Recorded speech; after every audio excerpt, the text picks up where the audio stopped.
Siempre puedes practicar surf, episodio 196.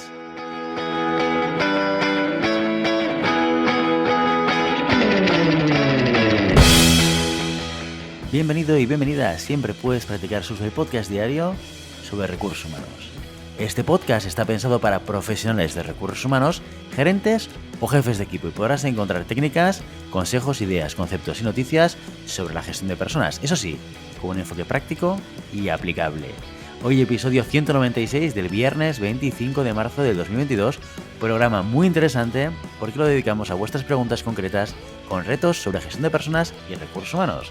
Pero antes dejadme que os recuerde que podéis encontrar más contenido en nuestro blog e información sobre nuestros servicios en nuestra web en globalhumancon.com.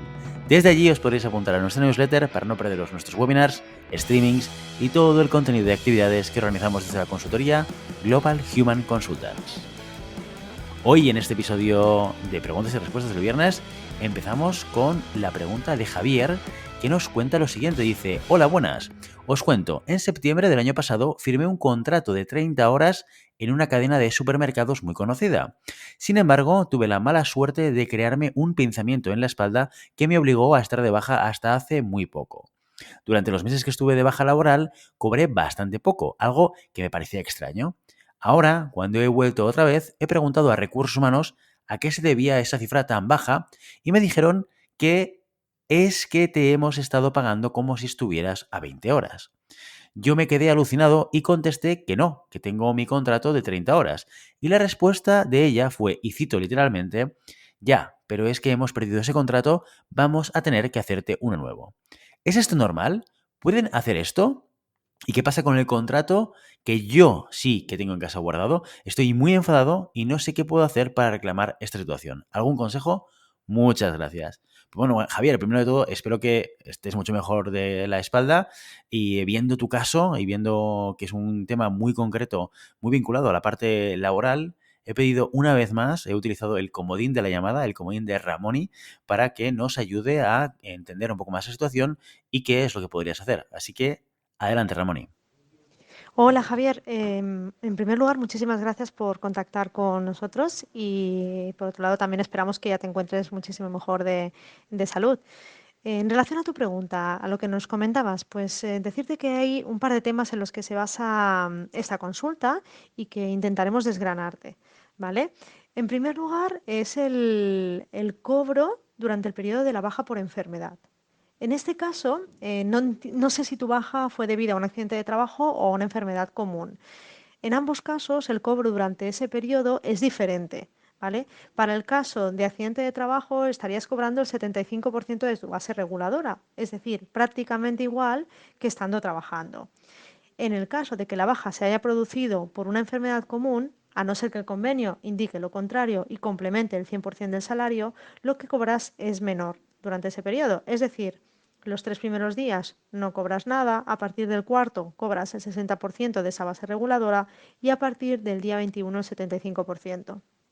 A efectos prácticos, esto se traduce en que estando de baja por enfermedad común, cobrarías menos que estando trabajando, por lo que habría que ver si eso es lo que te ha afectado al cobro que comentas o si realmente te han pagado en relación a un número de horas inferior a las que habías firmado y pactado inicialmente, lo cual, si eso ha sido así, tal y como te han dicho, no sería correcto. Independientemente de lo que hemos comentado, y como segundo punto, el contrato que firmaste era de 30 horas, de 30 horas, por lo tanto, es el que tiene validez. Si tienes la copia de este contrato, te recomiendo que se lo muestres a la empresa y que les comentes que evidentemente no estás dispuesto a firmar un contrato que implica un cambio de condiciones con fecha retroactiva, porque ya tienes un contrato firmado con esas 30 horas y eso es indiscutible, ¿vale? Entiendo que en su momento te dieron de alta en la Seguridad Social, por lo tanto, si te dieron de alta con esas 30 horas, eso es lo que rige, ni más ni menos.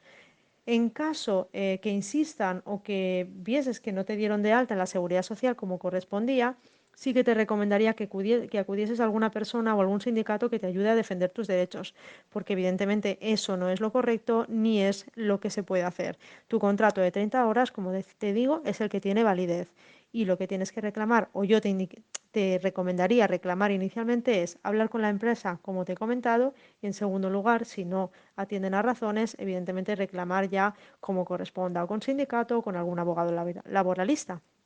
Así que Javier, espero haberte ayudado y te deseo muchísima suerte con este caso. ¿Vale? Un saludo, hasta luego.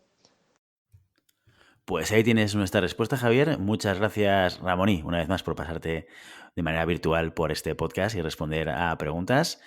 Y espero, Javier, que te pueda ayudar o que te pueda dar un poquito más de luz el comentario que nos envía nuestra compañera Ramón.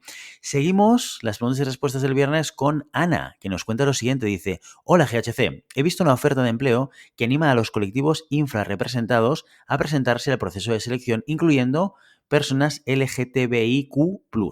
Invitando a enviar una carta de presentación junto al currículum identificando cuál es tu orientación sexual.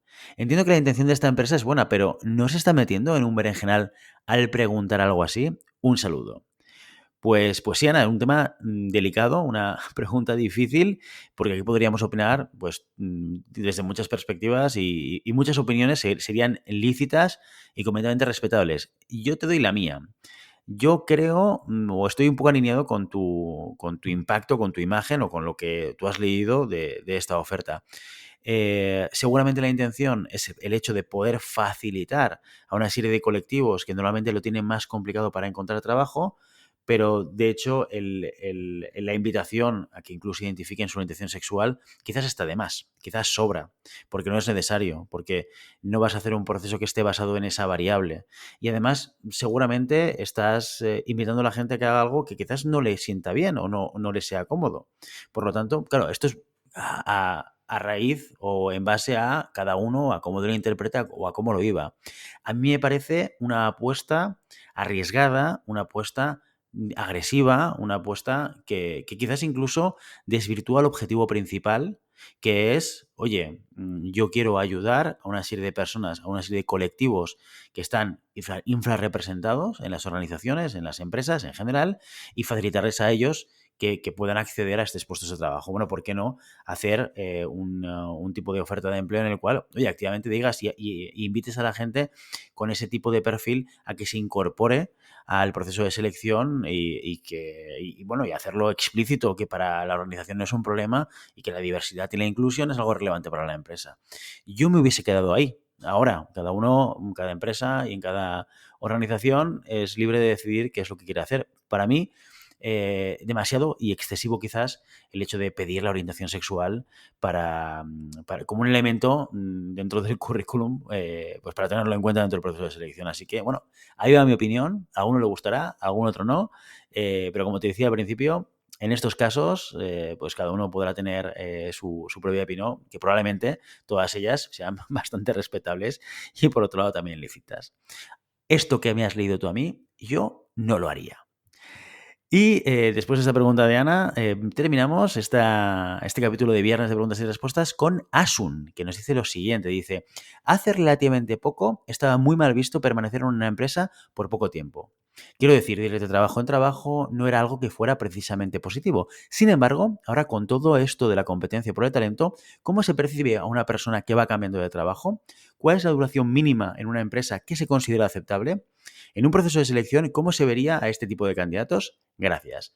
Pues Asun, totalmente de acuerdo. Es impresionante. Yo, por ejemplo, que tengo 42 años y que empecé a trabajar pues a principios del 2000, yo empecé a trabajar, mi primer trabajo lo tuve en el 2003.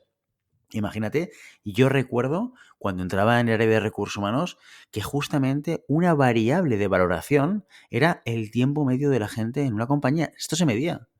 Y se interpretaba que aquella gente que había estado en un tiempo, en un recorrido corto en general en todas las compañías, era un síntoma de compromiso bajo. Bueno, era otro contexto muy diferente al que vivimos ahora, pues prácticamente 20 años después. 20 años después. Yo cuando digo que han pasado 20 años desde que empecé a trabajar, me siento muy viejo.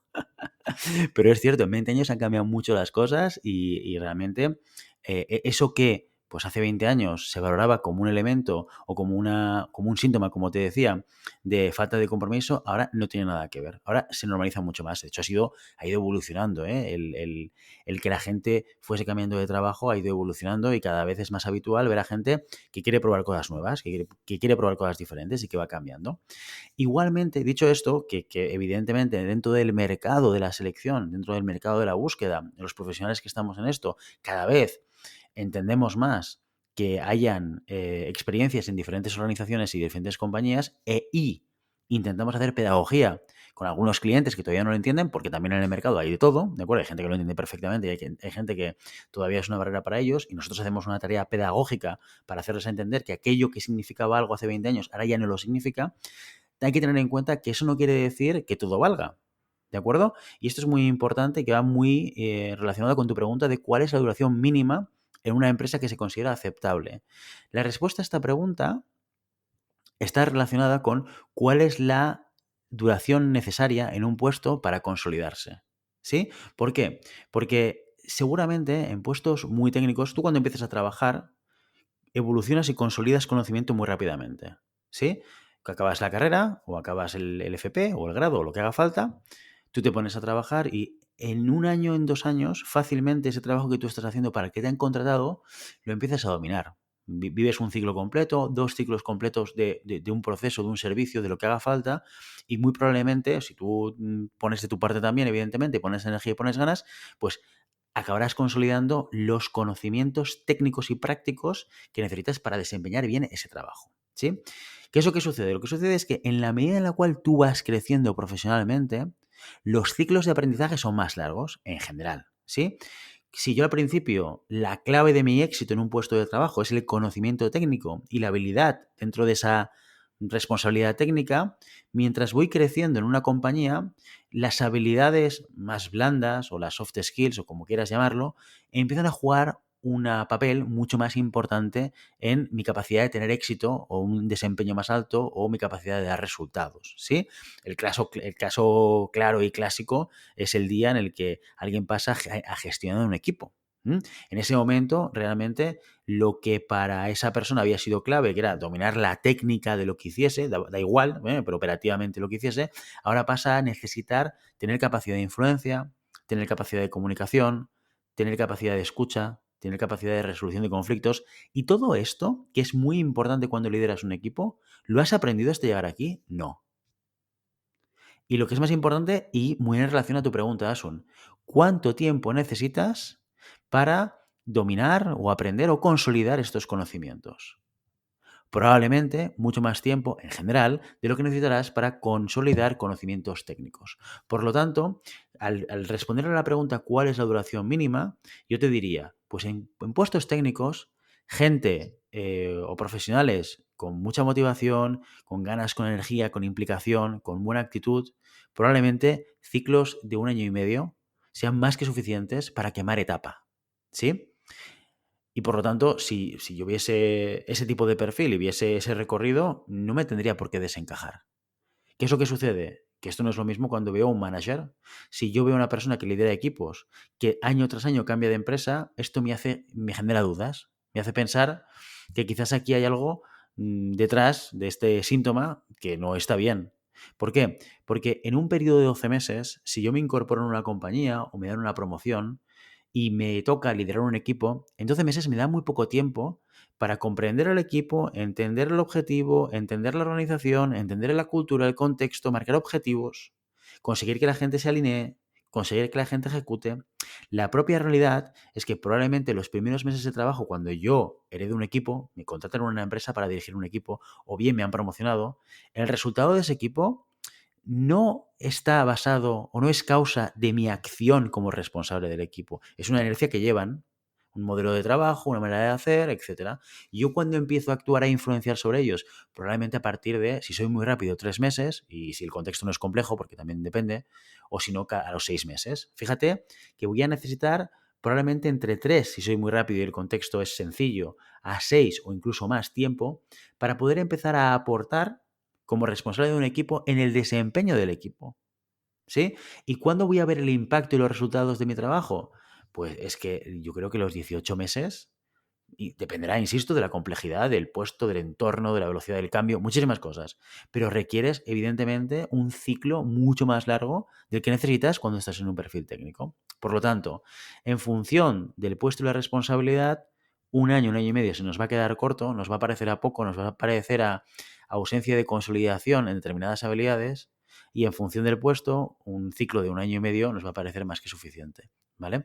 Así que si tú estás en ese momento, Asun, en el cual estás en un trabajo, estás en una empresa, en una posición en la cual te estás planteando el cambio, yo lo que me preguntaría es, ¿ya he consolidado en este puesto aquellos conocimientos, aquellas habilidades y aquellas competencias que me van a ayudar a seguir creciendo o me estoy quedando a mitad de camino? Esta es una pregunta que me haría, y la primera que me haría sin duda antes de esta, pero de lejos, es si estoy contenta y feliz donde estoy. Si no lo estoy, da igual que lleves 6 meses, que lleves 12 meses o que lleves un mes.